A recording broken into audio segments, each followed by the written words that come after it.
Hello আমার ভাই সব বন্ধুগণ, আশা করি সবাই ভালো আছেন। আমিও ভীষণ ভালো আছি। ভালো থাকাটাই আমার কাজ। এই গল্প বলতে যেয়ে আমার মনে হয়েছে আপনাদেরকে আমি আরো কিছু টিপস শেয়ার করি যেগুলো আপনাদের অনেকের কাজে দিতে পারে। হ্যাঁ? সো কথার কথা, আপনি কোথাও স্পিচ দিতে যাবেন বা কথা বলবেন।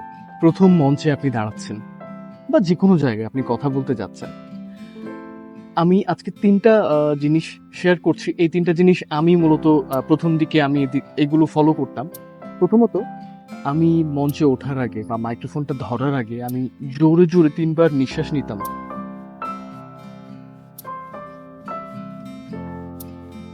জোরে ধীরে, ধীরে নিতাম, মানে বড় করে একটা লম্বা শ্বাস নিতাম এবং আস্তে, আস্তে ছাড়তাম।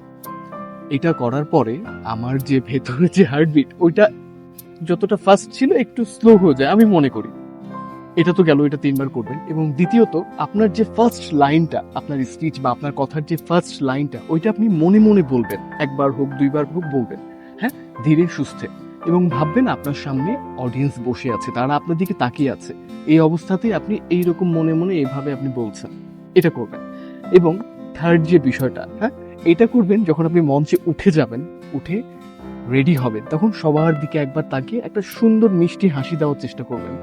যেন আপনি সবাইকে ভালো কিছু দেওয়ার জন্য এসেছেন। এটা যেন সবাই মনে করে। কারণ অডিয়েন্স যদি মনে করে আপনি বাইরের কেউ বা অডিয়েন্স যদি মনে করে আপনি পুরোপুরি প্রস্তুত না, তখন আপনার এই জিনিসটা আরো খারাপ লাগা কাজ করবে। আর এই সময় বিভ্রান্তিতে পড়বেন, ভুল বলতে পারেন এবং আপনার সেই দিনের স্পিচটাও খারাপ হতে পারে। আমার মনে হয় আপনি আমার চাইতেও আরো ভালো কিছু পারবেন করতে।